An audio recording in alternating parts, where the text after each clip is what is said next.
गुरुवारी दहिवडी पोलीस स्टेशनच्या श्री गणरायाचे विसर्जन झाले। यावेळी हिंदू मुस्लिम ऐक्याची सद्भावना जागलेली अवघ्या दहिवडीकरांनी अनुभवली। सहाय्यक पोलीस निरीक्षक अक्षय सोनवणे यांच्या या आदर्शवत उपक्रमामध्ये विसर्जन मिरवणुकीचे सारथ्य मुस्लिम बांधवांनी केलं। रोज कर्तव्याप्रती खाकीत असणारे वर्दीतील दर्दी कलाकार दहिवडीकरांनी या मिरवणुकीत अनुभवले। सहाय्यक पोलीस निरीक्षक अक्षय सोनवणे यांच्यासह सर्व पुरुष आणि महिला पोलीस पारंपरिक वाद्य आणि इतर वाद्यांच्या तालावर लाडक्या गणरायाला निरोप देताना बेधुंद झाले होते।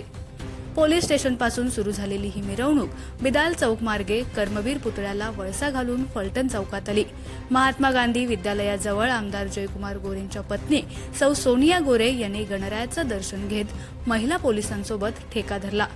मनसेचे जिल्हाध्यक्ष धैर्यशील पाटील हेही मिरवणुकीत सहभागी होऊन थिरकले।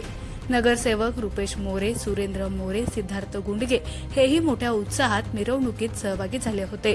दहिवडीतील हिंदू मुस्लिम बांधव गणेश विसर्जन मिरवणुकीत एकत्र आल्याचं पहिल्यांदाच अनुभवायला मिळालं। सहाय्यक पोलीस निरीक्षक सोनवणे हे स्वतः हाताला धरून सर्वांना मिरवणुकीत सामील करून घेत होते। बाजार पटांगणावरून पुढे श्री सिद्धनाथ मंदिराजवळून ही मिरवणूक माणगंगा नदीपात्राकडे सरकली। नदीपात्राच्या पुलावर आल्यावर हिंदू मुस्लिम बांधवांनी एकोप्याने गणरायाची आरती गायली। त्यानंतर लाडक्या गणरायाला विसर्जित करून भावनाविवश होत निरोप देण्यात आला। ही संपूर्ण मिरवणूक अत्यंत उत्साहात शिस्तबद्ध पद्धतीनं पार पडली।